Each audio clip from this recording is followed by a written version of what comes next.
The story of conservation is the story of waste and how it can be prevented. For example, most of our natural water power is still going to waste.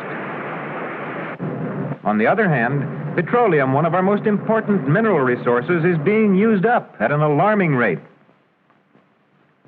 And so, too, is our coal.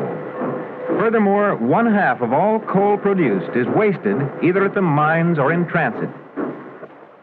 Rivers have been so polluted by the refuse from our towns and factories that they are often a menace to health. Naturally, these streams are no longer good fishing grounds. Much of our smooth, fertile farmland has been misused in various ways until it has become ugly, deeply scarred by erosion, and worthless.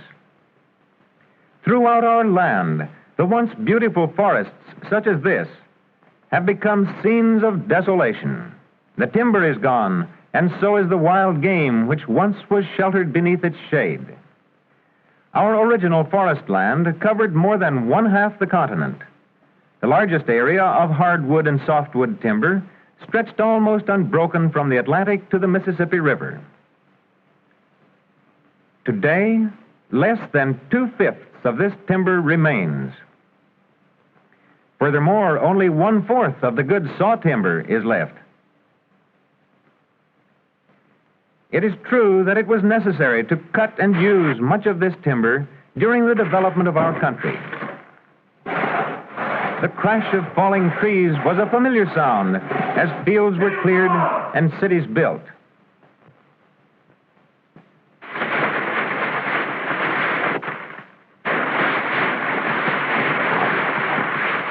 But branches and trimmings littered the forest floor. About 60% of every tree cut went to waste. Afterward, in such areas, only a moment's carelessness with fire was needed before the flames started a devastating race. From a puff of smoke and a little flash of flame, deadly forest fires raged through the woods on mile-long fronts, destroying in 1 hour trees that took 100 years to grow.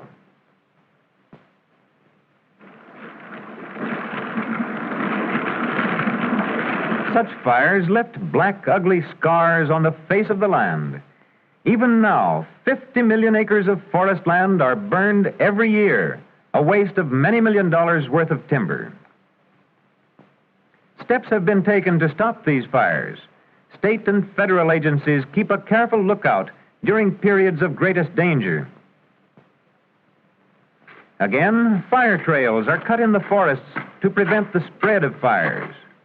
And a campaign of education encourages the public to be careful and to help prevent forest fires. Furthermore, underbrush in the forests is being cleaned up so that fires spread less easily.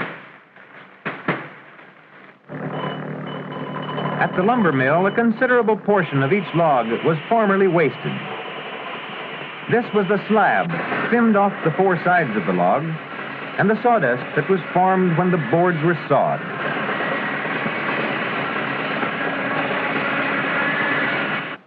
From such materials now are made toys, boxes, crating, and many other useful articles. Even artificial silk is made from wood which was formerly wasted. Best of all, the forests themselves are being replaced by an intelligent replanting program. And again, the natural beauty and usefulness of forests are being restored.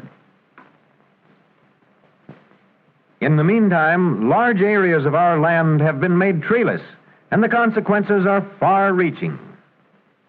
Most land was cleared to be cultivated.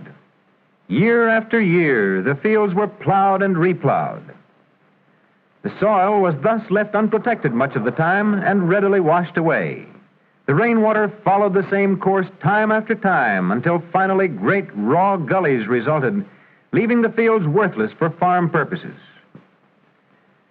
The soil washed down from these gullies chokes up our large rivers so that they are unable to carry as much water as formerly, and devastating floods result. To stop the loss of our soil by water erosion, dams such as these are built across gullies to check the rush of water.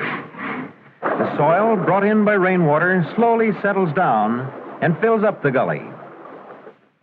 The industrious beaver is being pressed into service as a dam builder and soil conserver. The beavers are caught and carried to small streams where floodwaters begin. They immediately set to work building their dams, which serve admirably in controlling floodwaters in small headwater streams.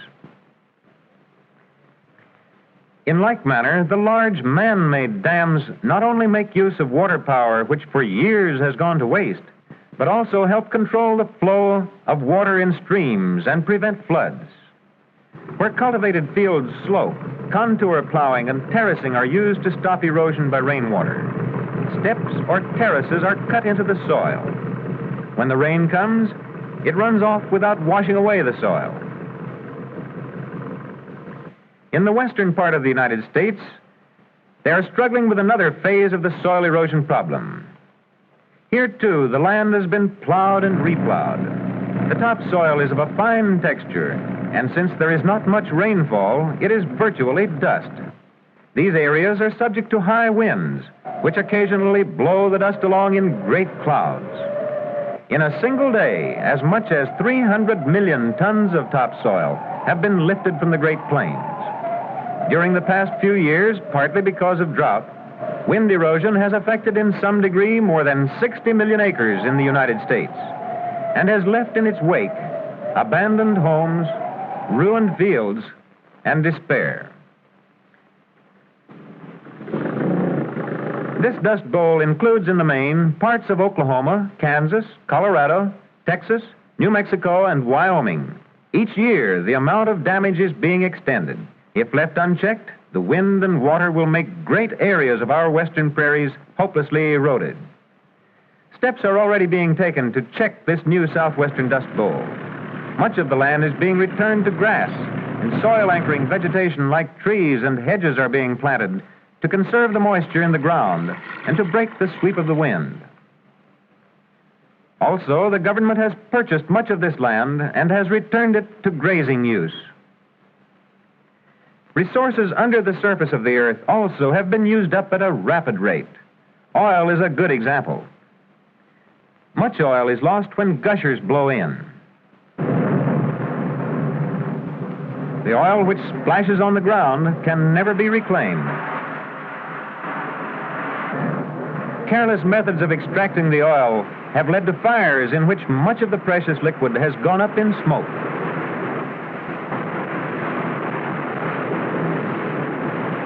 The most effective means of saving oil is to make full use of its byproducts. At the refinery, the oil is heated in stills, and more than 200 different products are obtained. Gasoline, for example, it was formerly thrown away as useless. Another important product is fuel oil. We also obtain lubricating oil, which is necessary for... Other byproducts of petroleum include mineral oil, paraffin, and asphalt. The part of the crude oil now used in these and many other byproducts was formerly wasted. The waste of our water resources includes stream pollution.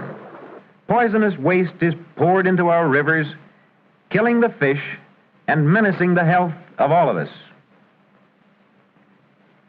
This can be prevented by sending such waste to sewage disposal plants, which change much of it into useful fertilizer. Thus, it is hoped that our rivers will again run clear, and all will be inhabited by fish.